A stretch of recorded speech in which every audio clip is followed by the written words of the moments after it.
Good morning. It is Saturday. Finally, it's Saturday. It's Saturday, November the 13th, and today is going to be an incredible day.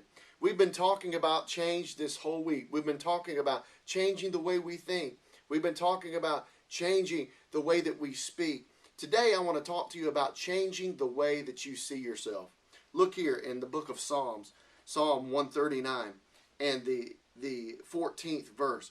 It says, I will praise you, for I am fearfully and wonderfully made. I want you to know this today. You are not an accident.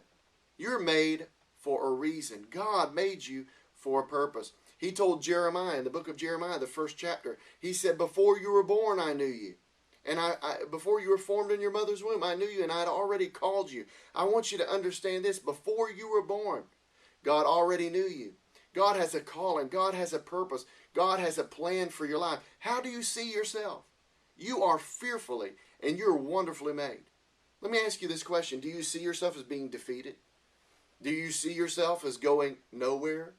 Or are you always looking at yourself and saying, well, I'm a nobody.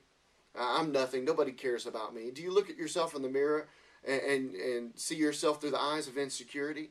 Do you look at yourself and say, well, I'm not good enough, or nobody cares about me? Listen, stop seeing yourself through your own eyes and start seeing yourself through the eyes of God. Start seeing yourself the way that God sees you.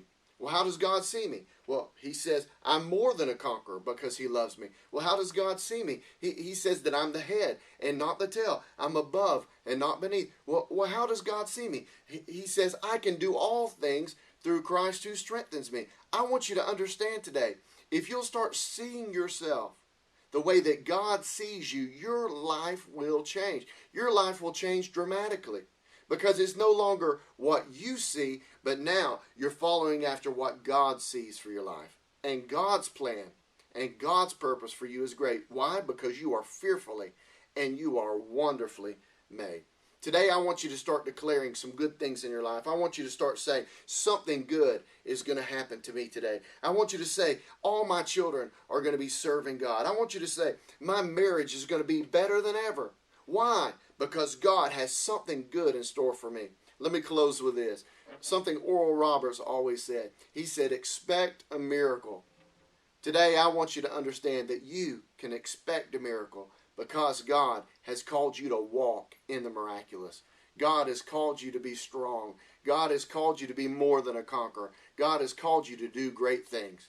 Well, until next time, this is Pastor Allen reminding you that God has a plan and a purpose for your life.